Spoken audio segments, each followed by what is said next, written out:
നമസ്കാരം. മലയാളി വാർത്തയിലേക്ക് സ്വാഗതം. പാകിസ്ഥാൻ ഒരെണ്ണമിറക്കി ഹുങ്ക് കാട്ടിയപ്പോൾ ഇന്ത്യ അതിന് മറുപടിയായി കടലിലിറക്കിയത് 3 അതിമാരകമായ പടക്കപ്പലുകളാണ്. പാകിസ്ഥാൻ ഏതാനും ദിവസങ്ങൾക്ക് മുമ്പാണ് ഹങ്കോർ സീരീസിൽപ്പെട്ട ആദ്യ അന്തർവാഹിനി, അത് ചൈനീസ് നിർമ്മിതമാണ്, ചൈനയിൽ നിർമ്മിച്ച് കമ്മീഷൻ ചെയ്ത ഈ അന്തർവാഹിനി പുറത്തിറക്കിയത്. ആ അന്തർവാഹിനി കറാച്ചിയിലേക്ക് കൊണ്ടുപോകുന്നതിന് മുമ്പ് ഇന്ത്യൻ തീരത്തിന് തൊട്ടടുത്തെത്തിച്ച്, അതായത് കൊളംബോ തുറമുഖത്ത് എത്തിച്ചുകൊണ്ട് ഇന്ത്യയെ പ്രകോപിപ്പിക്കാനുള്ള ശ്രമം നടത്തിയിരുന്നു. ഹങ്കോർ അന്തർവാഹിനിയെ ബീജിംഗിൽ നിന്നും നേരെ കൊളംബോ തുറമുഖത്തേക്ക് വിന്യസിക്കുകയായിരുന്നു. അതിനുശേഷമാണ് ഈ ഹങ്കോർ അന്തർവാഹിനിയുടെ ഹോം പോർട്ടായിട്ടുള്ള കറാച്ചിയിലേക്ക് കൊണ്ടുപോയത്. അവിടെ വലിയ സ്വീകരണമാണ് ഹങ്കോറിന് ലഭിച്ചത്. നമുക്കറിയാം, ഏതാനും വർഷങ്ങൾക്ക് മുമ്പ് 1971 ഹങ്കോർ എന്നു പേരുള്ള മറ്റൊരു പാകിസ്ഥാൻ അന്തർവാഹിനിയാണ് ഇന്ത്യയുടെ പടക്കപ്പലിനെ തകർത്ത് കളഞ്ഞത്. ഈ ഒരു ഓർമ്മയും അങ്ങനെ വളരെയധികം പാകിസ്ഥാനിൽ സെലിബ്രേറ്റ് ചെയ്യപ്പെട്ട ഒരു ആക്രമണമായിരുന്നു. ഈ ഒരു ഓർമ്മയ്ക്കാണ് പുതിയ അന്തർവാഹിനിക്ക് പാകിസ്ഥാൻ ഹങ്കോർ എന്ന പേര് നൽകിയിരിക്കുന്നത്. ഈ അന്തർവാഹിനി കാണിച്ച് ഹുങ്ക് കാട്ടാനാണ് കൊളംബോ തീരത്തേക്ക് അല്ലെങ്കിൽ കൊളംബോ തുറമുഖത്തേക്ക് 4 ദിവസത്തെ ഗുഡ്വിൽ വിസിറ്റ് എന്ന് പറഞ്ഞ് അന്തർവാഹിനിയും 2 പടക്കപ്പലുകളും പാകിസ്ഥാൻ എത്തിച്ചത്. അത് ഇന്ത്യക്ക് വലിയ സുരക്ഷാ ആശങ്ക നൽകിയിരുന്നു. ഇന്ത്യയുടെ തീരത്തിന് തൊട്ടടുത്താണ്, ഏതാണ്ട് 130 നോട്ടിക്കൽ മൈൽ അടുത്തുവരെ പാകിസ്ഥാന്റെ പടക്കപ്പലുകളും അന്തർവാഹിനികളും എത്തിയിരുന്നു. ഇന്ത്യ അതിന് കൃത്യമായ മറുപടി നൽകിയിരുന്നതാണ്. അന്ന് തന്നെ കൊളംബോ തുറമുഖത്ത് ഇന്ത്യൻ പടക്കപ്പലുകളെയും ഇന്ത്യ വിന്യസിച്ചു. അതിനുശേഷം 4 ദിവസത്തെ ദൗത്യത്തിന് ശേഷം പാകിസ്ഥാൻ ടീം അവിടെ നിന്ന് മടങ്ങിപ്പോവുകയായിരുന്നു. ഇങ്ങനെ ഒരു അന്തർവാഹിനി ഇറക്കിയാണ് ഇന്ത്യക്ക് നേരെ വലിയ വെല്ലുവിളി അന്ന് പാകിസ്ഥാൻ നടത്തിയത്. ഇന്നിപ്പോൾ മറുപടിയായി ഇന്ത്യ പുറത്തിറക്കിയിരിക്കുന്നത് 3 അത്യാധുനിക പടക്കപ്പലുകളാണ് എന്നുള്ളതാണ്. 3 കപ്പലുകളുടെയും കമ്മീഷനിങ് ഇന്ന് രാവിലെ പ്രധാനമന്ത്രി നരേന്ദ്രമോദി കൊൽക്കത്തയിൽ നിർവഹിച്ചു. കമ്മീഷനിങ് എന്ന് പറഞ്ഞാൽ അത് സേനയുടെ ഭാഗമാവുക എന്നാണ് അതിൻ്റെ അർത്ഥം. INS ദുനഗിരി, അതോടൊപ്പം തന്നെ INS അഗ്രേ, INS സംശോധക് എന്നിങ്ങനെ 3 പടക്കപ്പലുകളാണ് ഇന്ത്യ പുറത്തിറക്കിയിട്ടുള്ളത്. ഇതിൽ INS ദുനഗിരി അത്യാധുനികമായ ആയുധങ്ങളുള്ള, ശത്രു ഭയക്കേണ്ടുന്ന ഒരു പടക്കപ്പലുകളാണ്. ശത്രുവിനെ സർവനാശം ചെയ്യാനുള്ള കരുത്ത് ഈ INS ദുനഗിരിക്കുണ്ട്. ബ്രഹ്മോസ് അടക്കമുള്ള മിസൈലുകൾ, സർഫസ് ടു എയർ മിസൈലുകളും സർഫസ് ടു സർഫസ് മിസൈലുകളും എല്ലാം ഈ ഒരു ദുനഗിരി എന്ന കപ്പലിൻ്റെ ഭാഗമായിട്ടുണ്ട്. ബ്രഹ്മോസ് മിസൈലുകളും മറ്റും ഈ കപ്പലിൻ്റെ ഭാഗമായിട്ടുണ്ട്. അത്തരത്തിൽ വലിയ ആയുധ ശേഖരമുള്ള, ശത്രുവിനെ തീർത്ത് കളയുന്ന ആയുധങ്ങളുള്ള വിനാശകാരിയായ പടക്കപ്പലാണ് INS ദുനഗിരി. രണ്ടാമത്തെ പടക്കപ്പൽ INS അഗ്രയാണ്. INS അഗ്രേ ഈ കടലിനടിയിലുള്ള ഭീഷണികളെ കണ്ടെത്തി നശിപ്പിക്കാൻ പോകുന്നവയാണ്. അതായത് അന്തർവാഹിനികൾ നമ്മുടെ രാജ്യത്തെ ലക്ഷ്യം വെച്ച് നീങ്ങിയാൽ അത് കൃത്യമായി തന്നെ മുൻകൂട്ടി കണ്ടെത്താനും ഭാരം കുറഞ്ഞ ടോർപിഡോകളും മറ്റു ആയുധങ്ങളുമൊക്കെ ഉപയോഗിച്ച് ആ അന്തർവാഹിനിയെ തകർത്ത് കളയാനുമൊക്കെ ശേഷിയുള്ള ഒരു പടക്കപ്പലാണ്. അതായത് പുതിയ അന്തർവാഹിനി നിർമ്മിച്ച് അത് ഇന്ത്യക്ക് മുന്നിൽ കൊണ്ടുവന്ന് ഹുങ്ക് കാട്ടിയ പാകിസ്ഥാന് അന്തർവാഹിനികളെ ഇല്ലായ്മ ചെയ്യുന്ന പടക്കപ്പലുകളിനെ ഇറക്കിയാണ് ഇന്ത്യ മറുപടി നൽകിയിരിക്കുന്നത്. INS അഗ്രേ ഈ കടലിനടിയിലുള്ള ഏത് ഭീഷണിയും നേരിടാൻ സജ്ജമായിട്ടുള്ള ഒരു പടക്കപ്പലാണ്. മൂന്നാമത്തേത് INS സംശോധകാണ്. സർവേ കപ്പലാണത്. കടലിനും അതുപോലെ തന്നെ തീരദേശത്തെയും നിരീക്ഷിക്കാനും സർവേ നടത്താനുമുള്ള എല്ലാ അത്യാധുനിക സംവിധാനങ്ങളുമുണ്ട്.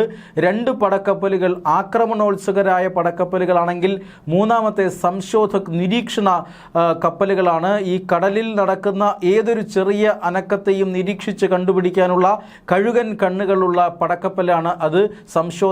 സംശോധക ആയിരിക്കും ഒരുപക്ഷെ പാകിസ്ഥാൻ ഏറ്റവും അധികം ഭയപ്പെടുന്ന പടക്കപ്പൽ.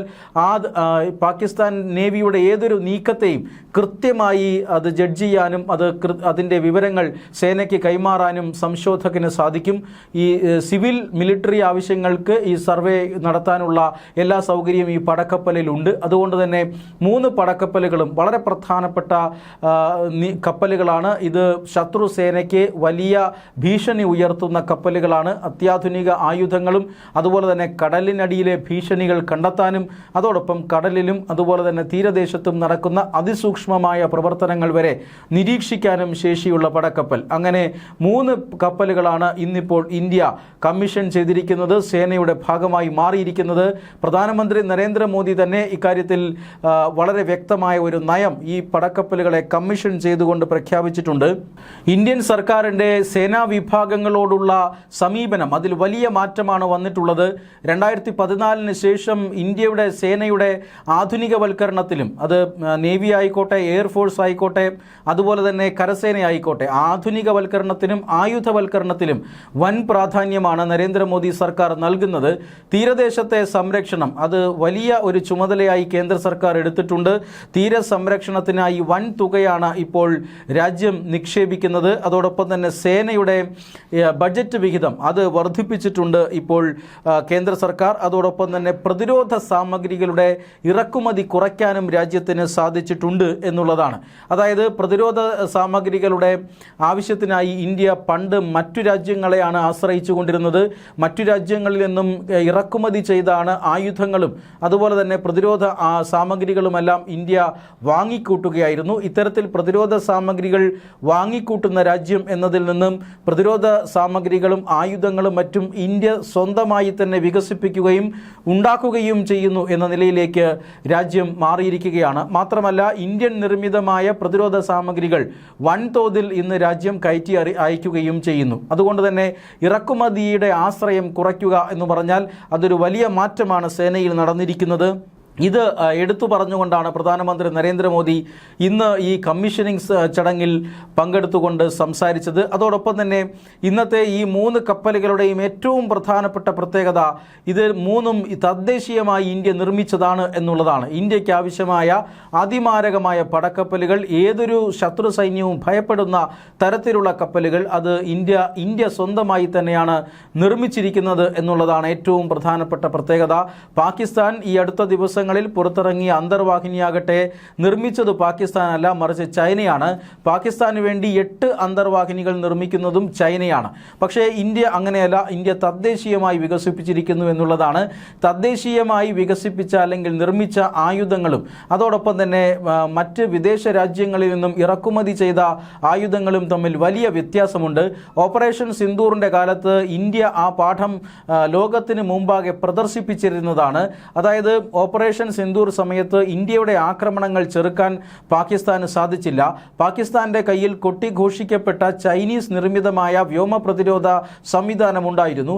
എന്നാൽ ആ വ്യോമ പ്രതിരോധ സംവിധാനത്തിന് ഇന്ത്യൻ മിസൈലുകളെയോ ഇന്ത്യൻ യുദ്ധവിമാനങ്ങളെയോ തടയാൻ കഴിഞ്ഞില്ല, ഇന്ത്യൻ ആക്രമണങ്ങളെ തടയാൻ കഴിഞ്ഞില്ല എന്നുള്ളതാണ് ഈ അടുത്ത കാലത്ത് പാകിസ്ഥാനിന് ഇന്ത്യ പഠിപ്പിച്ചു കൊടുത്ത പാഠം. അന്ന് തന്നെ ഇന്ത്യൻ സൈന്യം പാകിസ്ഥാൻ ഉപയോഗിക്കുന്ന ചൈനീസ് നിർമ്മിത ആയുധങ്ങൾ സബ്സ്റ്റാൻഡേർഡ് ആണ്, വേണ്ടത്ര ഗുണനിലവാരമുള്ളതല്ല എന്ന് പറഞ്ഞിരുന്നു.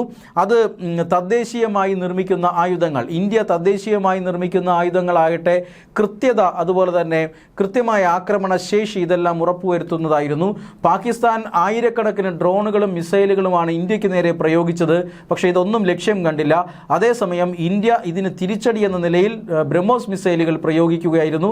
അത് വളരെ കൃത്യമായി ശത്രുവിൻ്റെ ടാർഗറ്റുകളിൽ പതിച്ചു എന്നുള്ളതാണ് ഓപ്പറേഷൻ സിന്ദൂറിൻ്റെ പ്രത്യേകത. അതുകൊണ്ട് തന്നെ ഇറക്കുമതി കുറച്ച് ഇന്ത്യൻ നിർമ്മിതമായ ആയുധങ്ങൾ ഉപയോഗിക്കുകയാണ് ഇന്ത്യ എന്നുള്ളതാണ് ഏറ്റവും പ്രധാനപ്പെട്ട കാര്യം. പാകിസ്ഥാൻ നേവി ബംഗാൾ ഉൾക്കടലിൽ സാന്നിധ്യം അറിയിക്കാൻ വേണ്ടി ശ്രമിക്കുന്നുണ്ട്. ഈ വടക്കൻ അറബിക്കടലിനപ്പുറത്തേക്ക് പാകിസ്ഥാൻ നേവി സാന്നിധ്യം അറിയിക്കാനുള്ള ശ്രമം നടത്തുന്നുണ്ട്. ഇന്ത്യയെ ആക്രമിക്കാനുള്ള ചില മുൻകരുതലുകളൊക്കെ പാകിസ്ഥാൻ ഇപ്പോൾ നടത്തുന്നുണ്ട്. അതായത് സിന്ധു നദീജല കരാർ, ആ കരാർ പുനഃസ്ഥാപിച്ച് കൊടുത്തില്ലെങ്കിൽ ഞങ്ങൾ യുദ്ധത്തിലേക്ക് പോകും എന്ന് നിരവധി തവണ പാകിസ്ഥാൻ പറഞ്ഞുകൊണ്ടിരിക്കുന്നു. അപ്രതീക്ഷിതമായി ഇന്ത്യയെ ആക്രമിക്കുക എന്നൊരു തന്ത്രം പാകിസ്ഥാൻ പയറ്റി വരുന്നുണ്ട്. അതിനുള്ള നീക്കങ്ങളും പാകിസ്ഥാൻ നടത്തുന്നുണ്ട്. ഇത് കൃത്യമായി ഇന്ത്യൻ സേനയ്ക്ക് മനസ്സിലായിട്ടുണ്ട് എന്നുള്ളതാണ്. അതുകൊണ്ടാണ് ഇന്ത്യയുടെ സേനകളുടെ നായകന്മാർ നേരത്തെ തന്നെ ഇത്തരത്തിലുള്ള ഏതെങ്കിലും തരത്തിലുള്ള പ്രലോഭനങ്ങൾ അല്ലെങ്കിൽ ഏതെങ്കിലും തരത്തിലുള്ള സാഹസത്തിന് മുതിർന്നാൽ കൃത്യമായ തിരിച്ചടി നൽകും, പാകിസ്ഥാനെ ഭൂപടത്തിൽ നിന്ന് തന്നെ ഇല്ലാതാക്കി കളയുമെന്ന് ഇന്ത്യൻ സൈന്യം നിരവധി തവണ മുന്നറിയിപ്പ് നൽകിക്കൊണ്ടേയിരിക്കുന്നു. ഇത് പാകിസ്ഥാൻ്റെ ഈ വാർ പ്രിപ്പയർഡ്നെസ് കാരണമാണ് എന്നതാണ് ഏറ്റവും പ്രധാനപ്പെട്ട കാര്യം. അതോടൊപ്പം തന്നെ പാകിസ്ഥാൻ ആസ്ഥാനമായി പ്രവർത്തിക്കുന്ന വിവിധ ഭീകര സംഘടനകൾ ലഷ്കർ ഇ ത്വയ്ബയും അതുപോലെ തന്നെ ഹിസ്ബുൾ മുജാഹിദീനുമെല്ലാം ഇന്ത്യക്കെതിരെ ആക്രമണം നടത്താനായി സ്വന്തം നാവികസേനയ്ക്ക് രൂപം നൽകുന്നു എന്ന വാർത്തയും പുറത്തു വന്നിട്ടുണ്ട്. ചെറിയ ചെറിയ ആയുധങ്ങൾ ബോട്ടുകളിലും മറ്റും ഘടിപ്പിച്ച് ഇന്ത്യക്ക് നേരെ ആക്രമണം നടത്തുക, തീരദേശം വഴി നുഴഞ്ഞു കയറുക എന്ന ചിന്ത ഈ പാകിസ്ഥാനിലെ ഭീകര സംഘടനകൾക്കുമുണ്ട്. അതുകൊണ്ട് തന്നെ ഇന്ത്യയുടെ കടൽ അതിർത്തിയും അതുപോലെ തന്നെ ഇന്ത്യയുടെ തീരദേശവും സംരക്ഷിക്കേണ്ട ബാധ്യത ഇന്ത്യൻ നാവികസേനയ്ക്കാണ്. ഇന്ത്യൻ നാവികസേന അതിന് സദാ സജ്ജമാണ്. ഒരു ആയുധം കൂടി ഇന്ത്യൻ നാവികസേനയ്ക്ക് ഇതോടുകൂടി ലഭിക്കുകയാണ്. 3 പടക്കപ്പലുകൾ ഇന്ത്യൻ സേനയുടെ ഭാഗമാകുന്നു. അത് തദ്ദേശീയമായി നിർമ്മിച്ച 3 പടക്കപ്പലുകളാണ് ഇന്ത്യൻ സേനയുടെ ഭാഗമായി മാറിയിരിക്കുന്നത്.